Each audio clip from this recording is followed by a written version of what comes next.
Sir, JPC की मांग को लेकर के विपक्ष में मतभेद नजर आ रहा है, खासकर टीएमसी और कई नहीं, मतभेद नहीं है। टीएमसी हमारे हमारे साथ नहीं है, वो उनके अपने कारण होंगे। मैं टीएमसी के बारे में ज्यादा कुछ नहीं कहूंगा।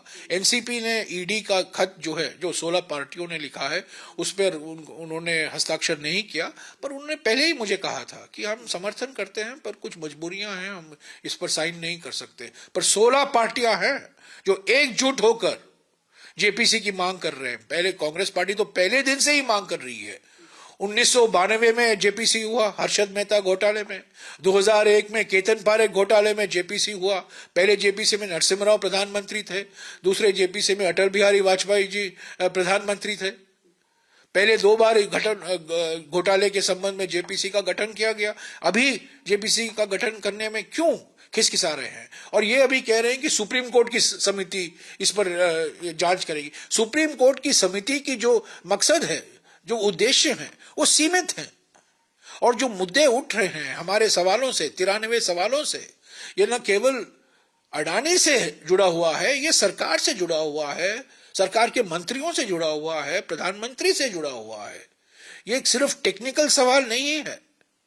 ये कोई कानून, सेबी का कानून उल्लंघन हुआ है कि नहीं, ये कानून, ये बिल्कुल राजनीतिक मसले हैं, हमारे राजनीति से जुड़ा हुआ है। और इन मुद्दों पर सिर्फ जेपीसी में ही बहस हो सकती है। कोई विशेषज्ञों की समिति जो सुप्रीम कोर्ट ने बिठाई है, इसके लिए पर्याप्त नहीं होगा। मैंने पहले भी कहा है, मैं दोहराऊंगा, ये सुप्रीम कोर्ट कमेटी का मकसद एक ही है, व्हाइट वॉश, इनको दोषी न ठहराना। एक कारण देता है, एक रास्ता दे दिया उन्होंने।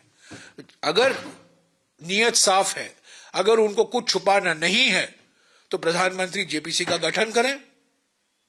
उनमें तो चेयरमैन तो बीजेपी के ही होंगे, बहुमत तो बीजेपी की ही होगी। क्यों घबरा रहे हैं जेपीसी से? मैं पूछना चाहता हूं, क्यों जेपीसी से घबरा है? एक सवाल और सर, की जो टीएमसी और दूसरी पार्टियां अलग दिख रही हैं, अच्छी एकता को कोई झटका मानते मैं हैं? अभी कोई टीएमसी, समाजवादी लोग मिलते रहते हैं, third front, fourth front, fifth front बनता रहेगा, पर विपक्ष में कांग्रेस का होना जरूरी है। अगर विपक्ष का एक संगठन, कोएलिशन बनता है, उसमें कांग्रेस का एक मुख्य भूमिका होगी। कांग्रेस के बिना कोई फ्रंट असंभव है।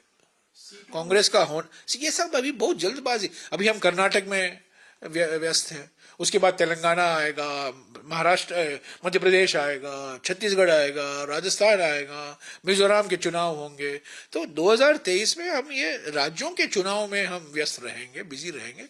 2024 के बारे में बाद में देखेंगे। अभी तो बैठकें होती रहेंगी, प्रोडक्ट, ये पोजिशनिंग होता रहेगा, मैं थर्ड फ्रंट करूंगा, मैं फोर्थ फ्रंट करूंगी, फिफ्थ फ्रंट करूंगा, ये सब चलता रहेगा। कांग्रेस के बिना कोई मोर्चा संभव नहीं? बिल्कुल नहीं। कांग्रेस का होना बहुत जरूरी है, मजबूत कांग्रेस का होना बहुत जरूरी है। पर कांग्रेस की प्राथमिकता अभी कर्नाटक चुनाव है, और कर्नाटक चुनाव के बाद तेलंगाना, मध्य प्रदेश, छत्तीसगढ़ और राजस्थान के चुनाव होंगे। उसके बाद 2024 के लिए जो रणनीति हमें तैयार करना है, जो बातचीत होनी है पार्टियों से, वो हमारे कांग्रेस अध्यक्ष मल्लिकार्जुन खड़गे जी और हमारे और वरिष्ठ साथी जो हैं, जनरल सेक्रेटरी ऑर्गेनाइजेशन, हमारे प्रभारी जो हैं, वो करते रहेंगे।